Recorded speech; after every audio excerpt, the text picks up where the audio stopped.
We have this story from the Post Millennial. Biden calls for assault weapons ban, fails to mention Hunter's federal gun conviction at D.C. gun control conference. It's time once again to do what I did when I was a senator, ban assault weapons, Biden told the crowd, which was met with cheers. Who in God's name needs a magazine that can hold 200 shells? Did he really say that? No, it's that's a massive drum for a shotgun. A magazine holds 200 clips, and a clip holds 5,000 shells. He's got to learn the terminology. No, he doesn't. He's just going to ban them. He doesn't have to learn anything if he makes them disappear. I couldn't imagine someone making a 200 shell. I couldn't imagine someone being able to pick it up. That's you talking about like Battleship magazine? Like, don't they have magazines on board the battleships that fire? Very, shells? very heavy. You think they talk? Yeah, maybe that's what he's referring to. Wow, I'm impressed. But I wonder if here we go. This is a clip from Moms Demand Action, and you know him, you'll love him. Here's Joe Biden. Here's creepy Uncle Joe. By the way, if they want to think to take on government, if we get out of line, which they're talking again about, well, guess what? They need F-15s. They don't need a rifle. By the way, if they want to Let's try that again. To take on government, if we get out of line, which they're talking again about, guess what? They need F-15s. They don't need a rifle. I will buy an F-15 if possible. Okay, Is that what he's saying? I love when he says this because I'm just like, Joe, Afghanistan called. Joe, Vietnam called. How many instances of U.S. failure related to a guy with gun needs to happen historically before this argument ceases to exist? The problem is he's in a room full of very stupid people. That's it. First of all, this incoherent muttering, which we can't really understand what he's saying, but the idea that like they're gonna need F-15s to go after us. Yeah, okay, right, dude. F-15s cannot occupy street corners. That's always the most insane thing. It's like we have air superiority, so we're gonna win. Yeah, not if you can't occupy a street corner, okay? So we spend several decades in Afghanistan, and these goat farmers in the mountains with AK-47s took the country back. Yeah. They took it over in a couple days. Jeez. Daniel, this is you, right? Because you're a sheep farmer. This exactly, and I'm planning this, which is why I'm building my F-15s right now. Did he must have said the line which he loves is that the Constitution doesn't give you the right to own a cannon. I don't know. I didn't read this. No, but he always likes to say that in gun talks. He always says, you don't have the right. When the founders created this, they didn't want you to have the right to have a cannon. And Pretty sure they did. I'm sure Madison would be like, actually, I would like to argue with you about that. You know, I find to be one of the big problems is we'll have some Republican politician come on and I'll say, should people have a right to keep and bear nuclear weapons? And they'll say no. And then I'll ask them, do people currently have the right to keep and bear nuclear weapons? And they'll say, no, but they do. Quite literally. The private organizations are the ones that are making nuclear weapons and large weapons for the government. They have contracts with the government to produce these things. Sure, the government regulates it, but the Constitution protects the right of independent entities to have weapons of mass destruction, as it always did. And there are politicians that are like, no. And I'm like, I don't see anywhere in the Second Amendment where it says, unless the weapon can do X, Y, or Z, unless it literally just says you can have guns. Yeah. I'm not interested in compromising. If you want to change it, the compromise is amend the Constitution. You get it. You get a convention of states. You get Congress and the states to agree to it. We got ourselves an amendment. Can't pull it off. You don't get to just change things. Well, it's the same argument that they say. Well, the Second Amendment couldn't have imagined weapons like this, right? It imagined everyone having a musket. And then you say, well, when the First Amendment existed, we didn't have the internet or the cell phone. So does the freedom of speech mean it's just the printing press, right? Or the newspaper? Because technology's evolved, but the rights evolve and grow with it. And so it continues. It's true, but even the argument has a broken premise. The first rapid fire gun was from, I think, 1300 something. And it was basically you had like this barrel with a ton of small barrels in it, and they were all lined up so that you rip it one time and they go. It's everyone argues with me. I'm like, it was effectively fully automatic, and they're like, no, it is not fully automatic. It was a bunch of different muzzle loading. You get my point. In the year 1300, someone figured out we don't need a single musket. We can make we can make 50 barrels in one cylinder. Preload them all, aim it, and then pack them, everything's ready to go, and then you rip one, and it goes brrr, and then you just aim it, and you're just firing. They had that almost 1,000 years ago. And so the founding fathers could not have imagined such devices. Oh, come on, dude. Certainly they didn't have cartridges at the time, but they definitely understood the power of like rapid fire weapons that had been around for a long time. And it's because of what was conventional at the time and what was in mass production. But certainly they were privateers. Big warships with guns that would be contracted by the Crown and by the United States government to engage in various activities. And those were private individuals who owned them. And they said, we're not going to interfere with you. And isn't that what a militia actually is private individuals, right? As That's the opposed point. to, yeah. And It was, back in the day, there weren't police.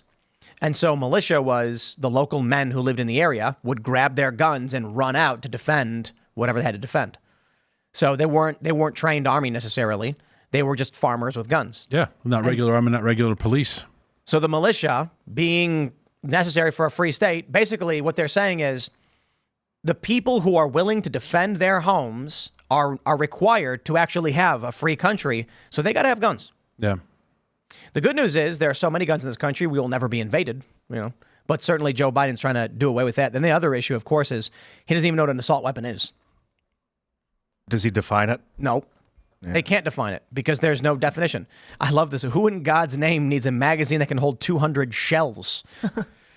I mean, I always assume they don't define assault weapon so they can just keep it a big umbrella term. Like any weapon that you could theoretically use to, assault someone is an assault weapon. So therefore, let's also ban letter openers and also ban, I don't know, heavy bottles or whatever you can throw at people. Like it makes it so they don't have to be held to a standard. They can just keep adding things to the definition.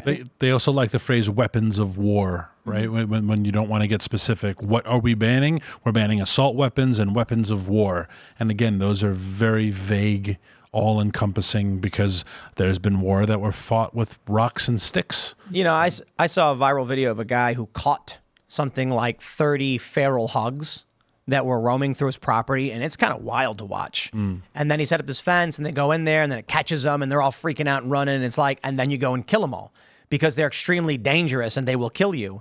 And then you get that funny meme. This is the remarkable thing about people who are in that room with Joe Biden, how ignorant they are.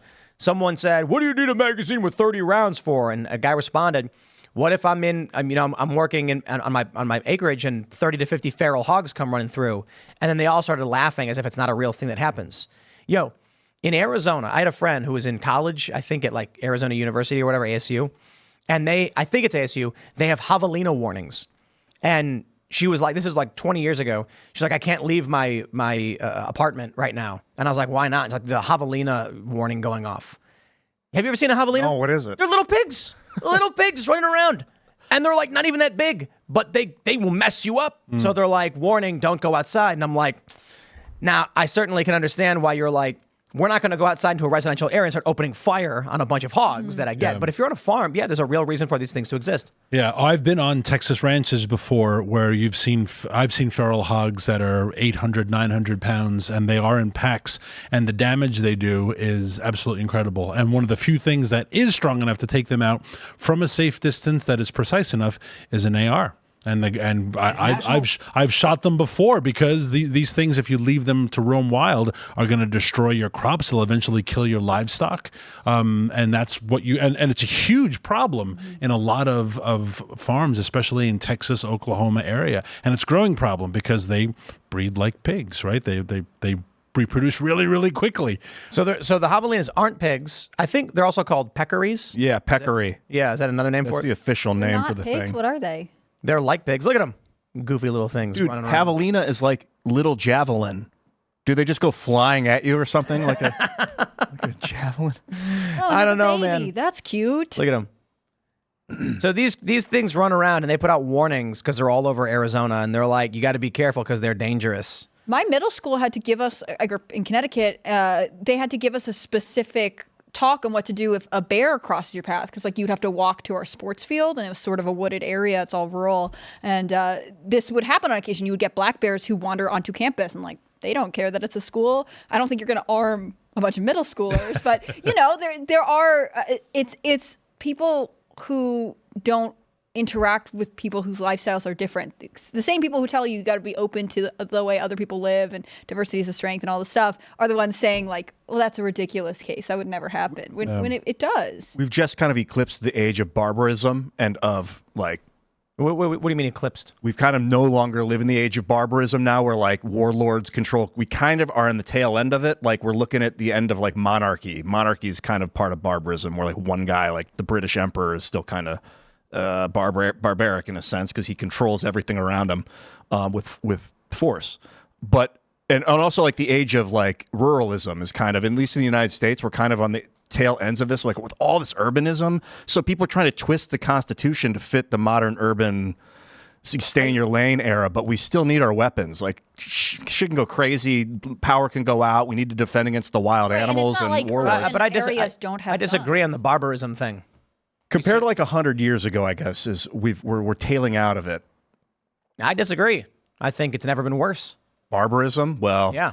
Roving bands in like the Middle East and North Africa enslaving people. yeah, that's where it's kind of like they made the Marines to fight the what was it, the Barbary pirates. yeah, literally the Barbary pirates. They used to be so dangerous to sail around. Like now we've got a little bit more. Barbary pilots kidnapped 1.5 million white Europeans and sold them into slavery through Africa. And I have yet to get a dime in restitution.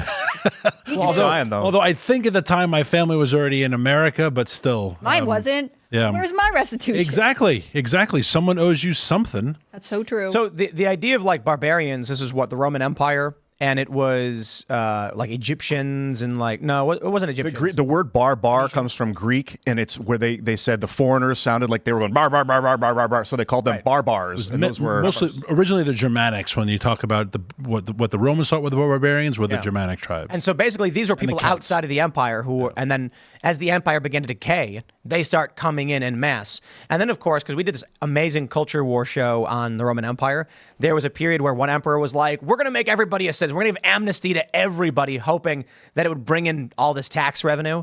And it just precipitated the collapse of Rome. So how's that working out for you, America? Take note, America. It's important to remember history. Thanks for watching this clip from Timcast IRL. Make sure to check out the live show Monday through Friday at 8 p.m. on this channel. Subscribe and we'll see you all there.